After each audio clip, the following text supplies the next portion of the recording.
పోయిన సంవత్సరంలో ఆనాడు కేసీఆర్ గారు దాచిపెట్టిన పైసలు ఒక్క కిస్తిచ్చిరు రైతు బంధు తప్పితే మధ్యలో ఒక పంటకు ఎగ్గొట్టిండ్రు. ఇప్పుడేమో 12,000 ఇస్తామని చెప్పి మాట్లాడుతున్నారు. దానికి 100 రూళ్లు, దానికి అనేకమైన కోతలు. అంటే కాంగ్రెస్ ప్రభుత్వం కేవలం కోతల ప్రభుత్వమే తప్ప చేతల ప్రభుత్వం కాదన్నది మనకు తెలుస్తున్నది. మరి అయినా పోచారం శ్రీనివాసరెడ్డి గారు పార్టీ మారిండ్రు. ఆయననే రైతులకు మంత్రి ఉండే. ఆయన చేతి మీద ప్రారంభమైన పథకం 15,000 ఇస్తా అన్న కాంగ్రెస్ పార్టీ ఎగ్గొట్టి వాళ్ళ 12,000 ఇస్తే మీరు ఇంకా పార్టీలో ఎట్లా ఉంటున్నారని మిమ్మల్ని మేము ప్రశ్నిస్తున్నాం. అట్లనే 14,000 మందికి రైతు బీమా డబ్బులు వచ్చినాయి మన బాన్స్వాడలో. ఎంత అద్భుతమైన కార్యక్రమం. రైతు చనిపోతే వారం తిరిగే లోపల వాళ్ళ ఇంటికి 5 లక్షలు వచ్చినటువంటి పరిస్థితి. ఇవాళ ఆ పరిస్థితి లేదు. నెల గడిచిపోతున్నా అడిగేటటువంటి దిక్కు లేదు. మరి అదేవిధంగా గొర్రెల పంపిణీ 7,500 మందికి వేసుకున్నాం. మరి ఈ గవర్నమెంట్ రాగానే 2వ విడత ఇస్తామని చెప్పి మాట ఇచ్చిండ్రు ఒకవేళ అధికారంలోకి వస్తే.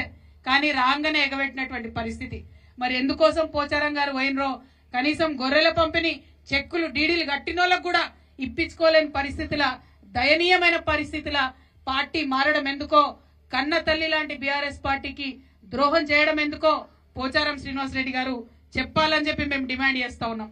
ఇక మీకు తెలుసు మన మత్స్యశాఖలో చేపలు పట్టేటటువంటి గూండ్ల సోదరులు, బెస్త సోదరులు, గంగపుత్రులు ఉంటే 250 చెరువులు మన నియోజకవర్గంలో ఉంటే ప్రతి చెరువులో ఉచితంగా ఫిష్ ఫీడ్ పోసినాం మనం. ఇవాళ పోసిన వాళ్ళు మొన్న తూతూ మంత్రంగా 20% చెర్లలో కూడా కనీసం ఫీడ్ పోయినటువంటి పరిస్థితి ఉన్నది.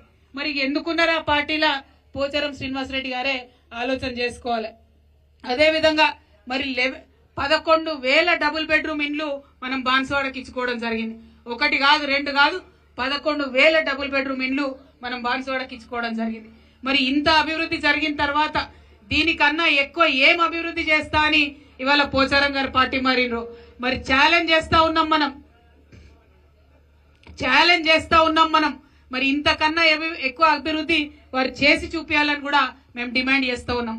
ఇవాళ మనం అక్కడి నుంచి వస్తా ఉంటే, ర్యాలీగా వస్తా ఉంటే ఆటో సోదరులందరూ కూడా పెద్ద ర్యాలీగా స్వాగతం తీసుకొని వచ్చినారు. ఆటో సోదరులందరికీ కూడా మనస్ఫూర్తిగా నేను ధన్యవాదాలు తెలియజేస్తా ఉన్నాను. మరి వారికి కాంగ్రెస్ పార్టీ ఎన్నికలలో వాగ్దానం చేసింది, మేము మహిళలకు ఉచిత బస్సు పెడితే ఆటో వాళ్ళకు ఒకవేళ ఇబ్బంది అవుతుంది కాబట్టి మేము 12,000 ఇస్తాం సంవత్సరానికి అని చెప్పిర్రు. మరి ఆ 12,000 సంగతి ఏంది అని ఇవాళ బాన్స్వాడ నుండి మేము ప్రభుత్వాన్ని ప్రశ్నిస్తా ఉన్నాం. పోచారం శ్రీనివాసరెడ్డి గారికి చెప్తా ఉన్నాం, మీరు ఆటో వాళ్లకు 12,000 తీసుకొచ్చేటటువంటి ప్రయత్నం చేయండి. ఆ దోకేబాస్ కాంగ్రెస్ పార్టీ చేస్తుందా లేదా మీకన్నా తెలుస్తుందని చెప్పి డిమాండ్ చేస్తా ఉన్నాం. అట్లానే మీ అందరికి కూడా తెలుసు, మరి రైతులంటే కేసీఆర్ గారికి పంచ ప్రాణాలు. వారి కోసం ఈ నియోజకవర్గంలో సిద్దాపూర్ రిజర్వాయర్ ను, అట్లనే చందూర్ లిఫ్ట్ ఇరిగేషన్ ని, అట్లనే జాకోరా లిఫ్ట్ ఇరిగేషన్, ఇవన్నీ కూడా మనం శాంక్షన్ చేసుకోవడం జరిగింది. మరి అనేకమైనటువంటి చెక్ డ్యాంలు కూడా మనం కట్టుకోవడం జరిగింది. ఇవాళ ఆ పనులు ఎట్లా సాగుతున్నాయో మీ అందరికి కూడా తెలుసు. జాకోరా ఏదైతే కొనసాగేటటువంటి పనులు మరి పెండింగ్ లో పెట్టినటువంటి పరిస్థితి, ఆగిపోయినటువంటి పరిస్థితి. సంవత్సర కాలంగా కాంగ్రెస్ ప్రభుత్వంలో ఏ ఒక్క దగ్గర కూడా ఊర్లో కావచ్చు, డ్యామ్ లో కావచ్చు, ఒక తట్ట మట్టి కూడా ఎత్తిపోయలేదు. మరి అటువంటి పార్టీకి ఎందుకు పోయినట్టో పోచారం శ్రీనివాసరెడ్డి గారు బాన్స్వాడ ప్రజలకు జవాబు చెప్పాలని చెప్పి మేము డిమాండ్ చేస్తా ఉన్నాం. ఇక మా ఆడబిడ్డలకు మాతా శిశువు హాస్పిటల్ కట్టించింది ఇక్కడ కేసీఆర్ గారు 100 పడకలతోని. దానికి ఎప్పుడు కూడా జాతీయ స్థాయిలో నంబర్ 1 హాస్పిటల్ కింద అవార్డు వచ్చింది. ఉమ్మడి నిజామాబాద్ జిల్లాలో అన్నిటికన్నా ఎక్కువ బాన్స్వాడలో పెద్ద ఎత్తున డెలివరీలు జరిగినాయి. కానీ ఈ సంవత్సర కాలంగా ఏం జరుగుతుంది? ఎట్లుంది హాస్పిటల్? మళ్ళా ప్రైవేట్ హాస్పిటళ్లకు డెలివరీకి పోవాలా, ఇల్లు గుల్ల కావాలి, అటువంటి పరిస్థితి అవుతుంది. మరి ఎందుకోసం పోయినట్టు పోచారం శ్రీనివాసరెడ్డి గారు? మా ఆడబిడ్డలు బాధ పెట్టడానిక, మా పేద ప్రజల ఇల్లు గుల్ల చేయడానిక అని చెప్పి మేము డిమాండ్ చేస్తా ఉన్నాం. మరి కనీసం ఈ కాంగ్రెస్ ప్రభుత్వం మనం పెట్టినటువంటి పాఠశాలలు, గురుకులాలు, అది మైనారిటీ టిమ్రిస్ కావచ్చు, బీసీ గురుకులాలు కావచ్చు, ఎస్సీ ఎస్టీలై కావచ్చు, వాటి నాణ్యత తగ్గించి పిల్లలందరూ కూడా తిండి సరిగా లేక ఇబ్బంది పడుతున్నటువంటి పరిస్థితి.